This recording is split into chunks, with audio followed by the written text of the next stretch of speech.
할렐루야, 할렐루야. 한 주간 평안하셨습니까? 우리 옆에 있는 분들과 그렇게 인사하겠습니다. 주님과 함께하는 복된 명절 됩시다.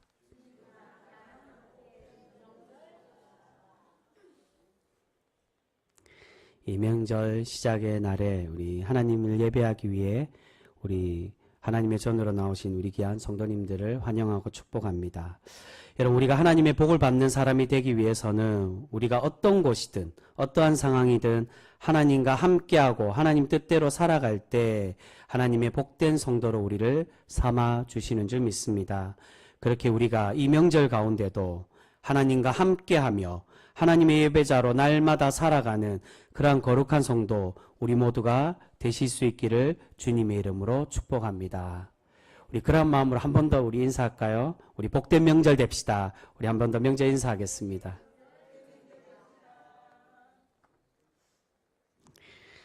명절 가운데 오고 가는 발걸음 가운데 우리 아무 사고 없이 또한 행복하고 기쁜 명절 되실 수 있기를 소망하고 축복합니다.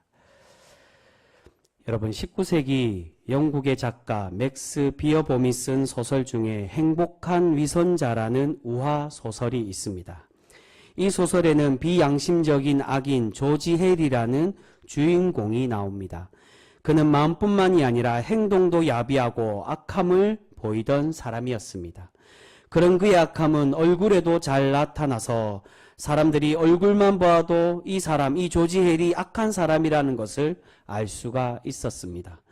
그런데 어느 날 이 조지 헬은 아름답고 순결한 여인 제니 미어라는 여인을 만나게 되고 그 여인을 사랑하여 청혼을 하게 되었습니다. 그러나 제니 미어는 얼굴만 보아도 무섭고 악한 얼굴을 하고 있는 이 조지 헬의 청혼을 거절했습니다. 하지만 조지 헬은 결코 포기하지 않았습니다. 이 제니 미어에게 결혼 승낙을 받기 위해서 선하고 인자하게 보이는 가면을 만들어서 그가 가면을 쓰고 다른 사람인 것처럼 꾸며 제니 미어에게 다시 청혼을 하게 되었습니다. 우리가 생각할 때는 가면을 썼다고 해서 다른 사람이 될 수 있을까라고 생각할 수 있는데, 그래서 이 소설이 우화 소설이라고 그렇게 말합니다. 결국 조지 헬은 아름다운 여인 제니 미어와 결혼하게 되었는데, 하지만 이후로부터 자신의 본 모습을 들키지 않으려고 가면의 모습처럼 위선을 감추고 끊임없이 나쁜 성질을 억누르며 선하고 인자한 모습처럼 살아가려고 노력을 했습니다.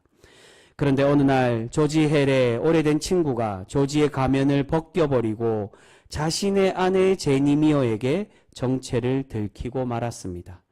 그런데 그의 얼굴을 본 제니 미어가 어떻게 되었을까요?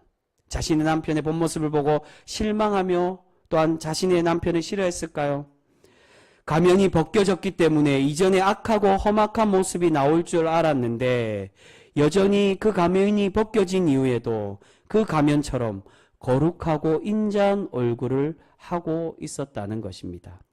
여러분, 이 소설은 비록 가면이지만 날마다 선한 모습으로 살아가려고 노력하고 훈련하면 우리의 모습도 변화되고 선한 인격으로 성숙될 수 있음을 말씀하고 있는 것입니다. 여러분, 좋은 인격은 하루아침에 만들어지는 것이 아닙니다. 우리가 하나님의 선하고 아름다운 그러한 거룩한 말씀으로 훈련되고 노력할 때 우리의 인격과 우리의 모습이 조금씩 변화되어서 거룩한 신앙인이 될 수가 있게 되는 것입니다. 여러분, 오늘 본문 말씀에서도 하나님께서 사울을 이스라엘의 첫 번째 왕으로 세우시고 계십니다. 그런데 사울 또한 처음부터 왕으로 택함 받기에 완벽하고 준비된 사람이었느냐? 그렇지가 않았다는 겁니다.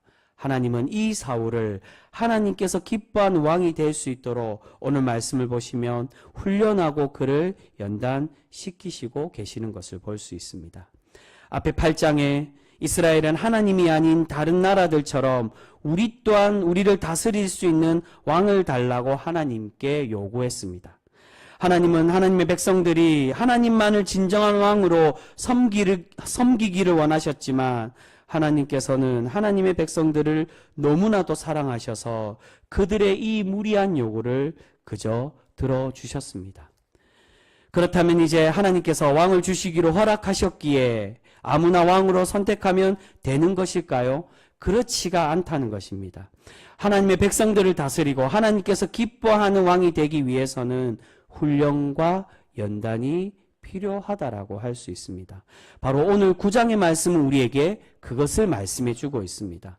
비록 하나님께서 백성들에게 왕을 세울 수 있도록 허락은 하셨지만 그 왕은 백성들 마음대로 정하는 것이 아니라는 것입니다. 오늘 말씀을 통해 하나님은 하나님께서 이 왕을 하나님의 뜻대로 백성들 마음대로 이제 우리가 허락을 받았기 때문에 우리 중에 아무나 뽑아야지라고 생각하는 것이 아니라 하나님 뜻대로 하나님께서 예비하셔서 하나님이 기뻐 받으시는 그런 백성들을 다스릴 수 있는 왕을 택하시고 우리에게 보내주고 계시는 것입니다. 그렇다면 여러분, 하나님께서 기뻐하는 왕이 되기 위해서는 과연 어떤 모습을 갖추고 어떤 훈련이 필요한 것일까요? 오늘 본문에서는 그런 왕으로 세우기 위해 세 가지로 우리에게 말씀을 해주고 계십니다. 그 첫 번째로 하나님은 사울을 왕으로 세우시기 위해 백성들을 돌아보고 나라를 아우르는 왕이 될 수 있도록 그렇게 훈련시키시며 만들어 가고 계십니다. 그 말씀 우리 3절과 4절 말씀, 오늘 본문 말씀 3절과 4절 우리 함께 읽겠습니다. 3절과 4절입니다. 시작. 사울의 아버지 기스가 암나기들을 잃고 그의 아들 사울에게 이르되 너는 일어나 한 사환을 데리고 가서 암나기들을 찾으라 하매 그가 에브라임 산지와 살리사 땅으로 두루 다녀보았으나 찾지 못하고 사알림 땅으로 두루 다녀보았으나 그곳에는 없었고 베냐민 땅 사람의 땅으로 두루 다녀보았으나 찾지 못하니라. 아멘. 사울의 아버지 기스는 자신의 집에 있던 암나기들이 도망을 가자 그것을 사울에게 찾아오도록 명하였습니다.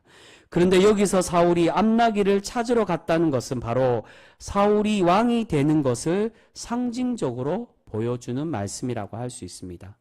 당시의 근동지방에는 왕이 되는 사람은 나귀를 타고 온다라고 생각하고 그러한 풍습이 있었습니다. 그래서 우리가 잘 알고 있는 대로 우리의 구주이신 예수님께서 예루살렘에 입성하실 때 무엇을 타고 오셨습니까? 바로 동일하게 나귀를 타고 예루살렘을 입성하셨다는 겁니다. 그와 마찬가지로 사울이 나귀를 찾으러 갔다는 것은 하나님께서 이 사울을 왕으로 택하시고 그런 왕으로 부르시기 위해 그가 왕으로 세워지는 그 상징 나귀를 찾으러 가도록 그렇게 만들고 계신다는 것입니다. 그런데 사울은 이 나귀를 찾으러 갔지만 금방 찾았습니까? 그렇지 못했습니다. 어디를 다니며 이 나귀를 찾으러 갔습니까? 처음에는 에브라임 산지로 갔다가 그 지역에 있는 살리사 땅으로 간 다음에 그 다음 사알림 땅으로 간 후 베냐민 땅으로 다시 돌아오게 되었습니다. 그리고 이어서 나오는 말씀에 마지막으로 사무엘이 있는 숲땅, 이 숲땅을 다른 말로 라마라고 그렇게 얘기합니다. 이 숲땅 라마 땅으로 그렇게 도착하게 되었습니다. 여러분, 이 여정에는 하나님의 계획과 훈련이 담겨져 있습니다. 4절에서 사울이 이 땅을 어떻게 다녔다라고 말씀합니까? 계속해서 두루 다녀보았다라고 반복하며 우리에게 말씀합니다. 지금 하나님은 사울을 에브라임 땅은 이 베냐민 땅의 북쪽에 있습니다. 북쪽 땅으로 올라가서 또한 북서쪽에 있는 이 세겜 옆에 있는 사알림 땅으로 가게 만드십니다. 그 땅을 지나 남쪽으로 내려온 후 다시 이스라엘 중앙인 베냐민 땅과 숲 땅으로 돌아오도록 그렇게 만들고 계십니다. 그래서 두루 다니도록 만드셨다고. 이 이스라엘 땅을 그가 두루 다닐 수 있도록 하나님은 이 사울을 그렇게 인도하시며 돌아다니도록 만드십니다. 하나님은 사울을 왕으로 세우시기 위해 자신이 다스릴 땅을 두루 돌아보게 하시며 그렇게 훈련하고 계시는 것입니다. 그런데 왜 이렇게 땅을 두루 돌아보게 만드실까요? 그것은 바로 하나님께서 택하신 왕은 자신의 안위와 이익을 추구하는 사람이 아니라 나라와 백성들을 두루 돌아보고 또한 아우르며 두루 다스릴 줄 아는 그러한 사람이 되어야 하기 때문입니다. 하나님은 사울을 자신만을 위한 왕이 아닌 백성을 위하고 나라를 두루 품을 수 있는 그러한 왕으로 세우시기 위해 지금 훈련하고 계시는 것입니다. 여러분, 하나님께서 가장 기뻐하셨던 왕 다윗 또한 마찬가지로 처음에 완벽한 왕이 아니었습니다. 다윗도 오랫동안 고통의 시간을 보내고 연단과 훈련을 받는 왕이었습니다. 다윗은 자신을 죽이려는 사울을 피하여 광야에서 10년이 넘도록 방황하며 훈련을 받았다는 것입니다. 그러한 연단과 훈련의 시간이 있었기에 다윗 또한 하나님께서 기뻐하는 위대한 왕이 될 수가 있었습니다. 이처럼 하나님은 지금 사울에게도 백성들을 돌아보는 왕으로 준비시키시기 위해 그를 이 땅으로 두루 돌아보며 또한 백성들을 두루 돌아보는 그러한 왕으로 훈련시키시고 삼으시고 계신다는 것입니다. 그리고 두 번째로 하나님은 사울을 하나님의 왕으로 세우시기 위해 하나님의 말에 귀 기울이고 순종한 왕으로 그렇게 세우시고 계십니다. 그 말씀 6절 말씀입니다. 우리 6절 말씀 같이 읽습니다. 시작. 그가 대답하되 보소서 이 성읍에 하나님의 사람이 있는데 존경을 받는 사람이라. 그가 말한 것은 반드시 다 응하나니 그리로 가사이다. 그가 혹 우리가 갈 길을 가르쳐 줄까 하나이다 하는지라. 우리 10절도 같이 읽겠습니다. 우리 10절 말씀입니다. 같이 읽습니다. 시작. 사울이 그의 사원에게 이르되 내 말이 옳도다. 가자 하고 그들이 하나님의 사람이 있는 성읍으로 가니라. 아멘. 사울은 지금 온 땅을 두루 다녔지만 나귀들을 찾지 못했습니다. 그래서 걱정하고 있을 아버지를 생각하여 집으로 돌아가려고 하고 있는데, 그런데 그의 사환이 어떻게 이야기합니까? 이 숲 땅에 있는 하나님의 사람, 바로 사무엘이 있는데 그에게 가서 우리가 어떤 길을 가야 될지, 어느 길을 가면 이 나귀를 찾을 수 있는지 마지막으로 물어보자고 그렇게 자신의 주인 사울에게 제안을 합니다. 여러분, 지금 사울은 긴 시간 동안 나귀를 찾지 못하고 헤매고 있었습니다. 그리고 걱정할 아버지의 생각에 마음이 불안하고 불편한 상태에 있었습니다. 그런데 이제 와서 다시 하나님의 사람에게 가서 길을 물어보고 하나님의 말씀을 듣자는 그 제안에 사울이 어떤 한편에서는 불편하게 이 말이 들릴 수도 있었을 것입니다. 지금까지 나의 노력과 나의 힘으로 나귀를 찾았는데 또다시 하나님의 말씀을 들어보자고 피곤하고 귀찮을 수도 있었다는 것입니다. 하지만 사울은 어떻게 했습니까? 이 사환의 말에 그 말대로 하나님의 말씀을 듣기 위해서 사무엘을 찾아가고 있습니다. 여러분, 이 모습에는 지금 사울이 갖춰야 될 중요한 왕의 덕목을 보여주고 있습니다. 우리 9절 말씀도 같이 읽겠습니다. 9절 말씀입니다. 같이 읽습니다. 시작. 옛적 이스라엘의 사람이 하나님께 가서 물으려 하며 말하기를 선견자에게로 가자 하였으니 지금 선지자라 하는 자를 옛적에는 선견자라 일컬었더라. 아멘. 지금 이 사왕과의 대화 속에 중간에 이 삽입의 구절입니다. 이 말씀이 삽입되어 있는 것은 이 사무엘의 존재, 사무엘이 선지자로서 어떤 역할을 하는 사람인지를 우리에게 설명해 주고 있습니다. 그런데 여기서 선견자는 우리말로는 앞날을 내다보는 사람입니다. 그런데 히브리어 원어로는 로에라고 되어 있는데 로에는 보는 사람, 깨닫는 사람을 의미합니다. 그런데 이전에는 하나님의 말씀을 보고 깨닫는 그러한 로에로, 그러한 존재로 말하지만 이제는 어떤 사람이라고 말합니까? 선지자, 다른 말로는 예언자라고 그렇게 부르는데 이 선지자, 예언자의 원래의 말, 히브리어 원어로는 나비라고 되어 있습니다. 우리말에는 선지자, 예언자는 앞날을 아는 사람, 앞날을 말하는 사람이라고 되어 있지만 원어 나비로는 하나님의 말씀을 그저 내다보고 아는 사람이 아닌 그 말을 전파하는 사람, 즉 대언자라고 그렇게 이야기하고 있는 것입니다. 그러니까 하나님의 사람은 하나님의 말씀을 깨닫고 하나님의 말씀을 알고만 있는 것이 아니라 그 말씀을 백성들에게 선포하고 전하는 사람이 진정한 하나님의 사람, 하나님의 일꾼임을 우리에게 말씀하고 있는 것입니다.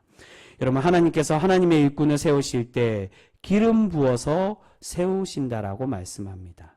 기름을 붓는다는 것은 하나님의 영을 부어서 하나님과 함께 하시고 하나님께서 능력 부어주시는 사람임을 의미합니다. 그런데 그렇게 기름 붓는 직분이 어떤 직분으로 그렇게 말씀하십니까? 세 가지 직분을 말합니다. 첫째가 선지자이고, 그리고 두 번째가 제사장이며, 그리고 마지막이 바로 왕을 세울 때 이 기름을 붓도록 만드십니다. 이후에 오늘 말씀 후반에 보시면 사무엘도 또한 이 이스라엘의 첫 번째 왕 사울을 세울 때 기름을 부어서 왕으로 세우는 것을 볼 수 있습니다. 여러분, 기름 부음을 받았다는 것은 바로 선지자의 의미처럼 하나님의 말씀을 대언하고 하나님의 말씀을 전하는 중보자라는 것을 의미하고 있습니다. 이 세 직분이 기름을 부음 받았다는 것, 왕과 선지자가 완전히 다른 일을 하는 사람이다. 그것이 아니라 하나님께서 왕이 되었든 선지자가 되었든 제사장이 되었든 진정으로 그를 통해 원하시는 것은 하나님의 말씀을 전하고 대언하는 사람. 왕이지만 백성들을 지도하고 대표하는 사람이지만 그러나 단순히 그들을 굴복시키고 그들을 다스리고 힘으로 권력으로 그들을 누르는 사람이 아니라 하나님의 진정한 왕은 하나님과 백성들 사이에 중보하여 그들을 하나님의 백성으로 살아갈 수 있도록 그렇게 인도하며 중보하며 말씀을 선포하는 그러한 사람이 되어야 됨을 우리에게 말씀하고 있는 것입니다. 지금 하나님께서 사울에게 하나님의 말씀을 듣도록 만드시는 것은 바로 사울이 왕으로서 하나님의 말씀에 귀 기울이고 또한 그 말씀에 순종하여 하나님과 백성들 사이를 이어주는 그러한 존재가 되기를 바라시고 계신다는 것입니다. 자신의 힘이 아닌 지금 이 나귀를 자신의 힘과 자신의 노력으로 찾으려고 했던 그 사울의 모습과 같은 모습이 아니라 이제는 자신의 힘으로는 전혀 찾을 수 없는 이 사울이 이제는 하나님의 말씀에 귀 기울이고 그것에 순종하여 이제는 더 나아가서 그 말씀을 자기만 받는 것이 아닌 백성들에게도 선포하여 하나님과 백성들 사이를 이어주는 그러한 왕이 될 수 있도록 하나님은 지금 사울을 부르시고 계신다는 것입니다. 여러분, 하나님께서는 이스라엘 백성들에게 진정한 왕이 되기를 원하셨습니다. 하지만 이스라엘은 하나님보다 인간왕, 사람이 세우는 인간적인 왕을 원하며 하나님을 실망시켰습니다. 하지만 하나님께서는 그럼에도 인간을 통하여 그 인간적인 왕을 주시고 계시지만 이 왕이 어떠한 왕이 되기 바라고 계신다는 것입니까? 이 왕을 통하여서 어떠한 역할을 하는 왕이 되기를 그렇게 바라시며 말씀하십니까? 자신이 진정한 왕이 되는 것이 아니라 자신만이 세상의 모든 이들의 독존이 되는 것이 아닌 백성들을 지도자로서 하나님만을 나타내고 하나님과 백성들 사이를 이어주고 화해시키는 그러한 중보자, 그러한 왕이 되는 사울이 되기를 원하고 계시는 줄 믿습니다. 그래서 하나님은 사울이 하나님의 말씀에 순종하고 말씀을 전하는 왕으로 오늘 그렇게 부르시고 계신다는 것입니다. 여러분, 솔로몬이 처음 왕이 되었을 때 하나님께 무엇을 구함으로 하나님께 칭찬을 받고 있습니까? 바로 우리가 잘 알고 있는 대로 지혜라고 말하지만 우리 말씀을 보시면 듣는 마음을 하나님께 구했다라고, 그 듣는 마음을 구함으로 하나님께 칭찬받고 복을 받고 있는 것을 볼 수 있습니다. 그런데 여기서 듣는 마음은 무엇을 의미할까요? 바로 앞에서 말씀드린 사울 왕처럼 백성들의 말을 듣기를 원한 것이고 또한 더 나아가서 궁극적으로 하나님의 말씀을 듣기를 원하여 하나님께 구했다는 것입니다. 솔로몬은 하나님의 지혜의 말씀에 귀를 기울임으로 백성들을 다스릴 수 있는, 백성들의 말에 귀 기울일 수 있고 그렇게 겸손히 백성들에게 귀 기울이는 참된 지혜를 구하며 그것을 얻고 있었다는 것입니다. 여러분, 하나님의 일꾼, 하나님의 사람은 하나님의 말씀에 귀 기울이는 그런 신앙인이 되어야만 합니다. 우리가 그렇게 하나님의 말씀에 순종하고 하나님의 뜻을 날마다 구하며 살아갈 때 하나님의 칭찬받는 그러한 일꾼으로 우리를 세워 가실 줄 믿습니다. 그리고 마지막으로 세 번째로 하나님은 사울을 왕으로 세우실 때 겸손한 왕으로 그렇게 부르시며 이 사울을 세워 가시는 것을 볼 수 있습니다. 우리 오늘 함께 읽은 말씀, 가장 마지막 21절 말씀입니다. 21절 말씀 같이 읽겠습니다. 시작. 사울이 대답하여 이르되 나는 이스라엘 지파의 가장 작은 지파 베냐민 사람이 아니니까 또 나의 가족은 베냐민 지파 모든 가족 중에 가장 미약하지 아니하니까 당신이 어찌하여 내게 이같이 말씀하시나이까 하니. 아멘. 지금 사울은 자신을 보잘것없고 아무것도 아닌 존재라고 자신을 낮추고 자신을 소개하고 있습니다. 근데 여러분, 정말 사울이 자신이 고백하는 것처럼 그렇게 아무 보잘것없는 그러한 존재였을까요? 사울이 베냐민 지파에 속했다는 것은 분명 연약한 지파라는 것을 의미합니다. 사사기에서도 베냐민 지파가 악을 저지름으로 진멸당하기 직전까지 가게 되어서 겨우 소수만 살아남는 그러한 지파가 되었습니다. 하지만 자신의 지파뿐만 아니라 오늘 사울은 자신의 가문도 자신의 집안도 이 지파 중에 가장 미약한 그러한 가문, 그러한 집안이라고 그렇게 자신을 낮추며 소개합니다. 여러분, 지금 사울이 무엇을 찾기 위해 사무엘을 찾아오고 있습니까? 지금 무엇을 찾으러 가고 있습니까?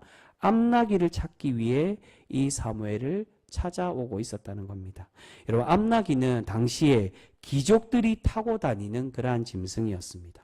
그것도 암나기 한 마리가 아니라 3절에 보시면 어떻게 표현합니까? 암나기들이라고 여러 마리를 잊어버려 이 여러 마리 암나기들을 찾으러 그렇게 가고 있었다는 겁니다.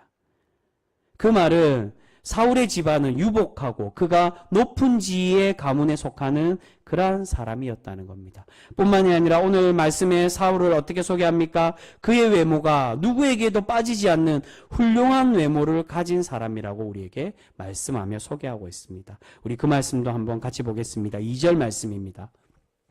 오늘 초반에 나오는 말씀, 2절 말씀 같이 읽겠습니다. 시작. 기스에게 아들이 있으니 그의 이름은 사울이요 준수한 소년이라. 이스라엘 자손 중에 그보다 더 준수한 자가 없고 키는 모든 백성보다 어깨 위만큼 더 컸더라. 아멘. 여러분, 지금 이스라엘은 하나님께 허락을 받아서 왕이 누가 될 것인지 기대하고 있었습니다. 누가 되든 부담스럽고 어려운 자리이지만 또한 마찬가지로 반대로는 왕이 되기만 하면 부와 명예를 한 번에 얻을 수 있는 그러한 좋은 기회였다는 것입니다. 그렇다면 우리 같으면 하나님께서 나를 왕으로 택하셨다라고 말하면 우리는 어떻게 느끼겠습니까? 기뻐하며 어쩔 줄 모르고 어깨에 힘이 들어가게 될 것입니다. 그리고 속으로는 그래, 나와 같이 좋은 집안과 이 훌륭한 외모를 가진 사람만이 왕이 될 수 있다라고, 이것이 당연하다라고 그렇게 생각할 수도 있을 것입니다. 그런데 오늘 사울은 그렇지가 않았다는 겁니다. 사울은 자신이 보잘것없는 그런 존재라고 자신을 낮추고 있습니다. 하나님은 바로 이런 사울의 겸손함을 보시고 그를 기뻐하시고 이 사울을 왕으로 세우시고 계신다는 것입니다. 여러분, 하나님의 택함 받는 왕으로서는 겸손은 너무나도 중요한 모습이라고 할 수 있습니다. 왜냐하면 원래 왕은 겸손할 필요가 없습니다. 천상천하 유아 독존으로 세상에 가장 높은 사람이 자신이기에 겸손할 필요도 없고 자신을 낮출 필요도 없다는 것입니다. 일반적인 나라, 다른 나라들은 다른 나라의 왕이라면 당연히 그렇게 겸손할 필요가 없는 것이 당연한 모습입니다. 그런데 그와 다르게 하나님의 나라에 하나님께서 택하시는 왕은 그렇지가 않다는 겁니다. 앞에서 말씀드린 것처럼 하나님께서 세우시는 왕은 어떤 왕이 되기를 원하신다는 것입니까? 자신이 아니라 자신이 세상 모든 이들의 가장 유일한 존재, 가장 높은 존재라고 말하며 그렇게 자신을 왕으로 세우는 것이 아닌 우리 하나님만이 우리의 삶과 우리의 모든 것에 진정한 왕이심을 선포하며 태어난 사람이 바로 하나님께서 원하시고 친히 세우시는 왕임을 우리에게 말씀하고 계신다는 것입니다. 그렇기에 하나님의 일꾼, 하나님께서 세우시는 왕은 당연히 겸손함을 갖추고 있어야만 하는 것입니다. 여러분, 나중에 사울이 하나님께 책망받고 버림받게 된 결정적인 이유가 무엇입니까? 바로 오늘 이 모습과 반대로 사울에게 겸손은 사라지고 교만한 왕으로 그가 변질되었을 때 하나님은 사울을 버리시고 그를 대신해 다윗을 택하고 계신다는 것입니다. 사울이 아말렉과의 전쟁을 치룰 때 하나님의 말씀에 순종하지 않고 내가 이 전리품을 하나님께 바치면 하나님께서 기뻐하시겠지. 또한 자신의 이 업적을 나타내기 위해 기념비를 세우고 자신을 나타내고 자신이 이 대단한 업적을 남겼다고 그렇게 교만에 빠졌을 때 하나님은 그렇게 순종하지 않는, 예배보다 순종을 더 원하신다라고 말씀하시는데 그 순종하지 않는, 겸손하지 않는 이 사울을 하나님은 버리시고 계신다는 것입니다. 사랑하는 성도 여러분, 오늘 하나님은 하나님께서 기뻐하시는 일꾼, 하나님께서 택하신 왕으로 세우시기 위해 사울을 훈련시키시고 계십니다. 여러분, 좋은 일꾼, 훌륭하고 충성된 종은 하루아침에 만들어지는 것이 결코 아닙니다. 잘 훈련되고 준비될 때 우리의 인격이 성숙되고 좋은 인재, 좋은 일꾼으로 그렇게 만들어져 가게 되는 것입니다. 여러분, 하나님께서 사울을 훌륭한 왕으로 세우시기 원하셨던 것처럼 우리 또한 하나님을 기쁘시게 하는 충성된 일꾼, 하나님의 칭찬받는 그러한 거룩한 성도 우리 모두가 되실 수 있기를 소망합니다. 오늘 왕으로 세우시는 이야기는 그러한 지도자, 왕이 되는 사람만 이것에 우리가 귀담아 듣고 이런 사람이 돼야 됨을 말씀하는 것이 아니라 우리를 동일하게 하나님께서 택하시고 하나님의 일꾼으로, 하나님의 사람으로 하나님의 교회와 하나님의 나라를 섬기는 그러한 사람이 되기 위해서는 이와 동일하게 하나님의 지체들을 돌아보고 하나님의 교회를 위해 우리가 세워가며 내가 아닌 하나님이 진정한 참된 주인 되시며 왕이 되심을 높여가며 겸손히 하나님만을 바라보는 그러한 일꾼이 되기를 바라시며 우리에게 말씀해 주고 있는 줄 믿습니다. 우리가 그러한 충성된 일꾼이 되기 위해 하나님의 교회와 또한 지체들을 아우르고 품을 줄을 아는 사람이 되며 또한 하나님의 말씀에 귀 기울여 순종하고 겸손히 하나님만을 나타내는 그러한 거룩한 성도가 되어서 하나님께 칭찬받는 그러한 충성된 일꾼 우리 모두가 되실 수 있기를 바랍니다. 우리가 그러한 하나님의 충성된 종, 하나님을 기쁘시게 하는 일꾼이 될 때 하나님께서 우리를 날마다 칭찬하시며 우리를 날마다 복되게 하여 주실 줄 믿습니다. 아무쪼록 그러한 하나님께 칭찬받는, 하나님께서 세우시기 위해 합당한 그러한 일꾼으로 그러한 세워지는 우리 귀한 복된 성도, 우리 귀한 병성께 모두가 되실 수 있기를 주님의 이름으로 축복합니다. 기도하겠습니다.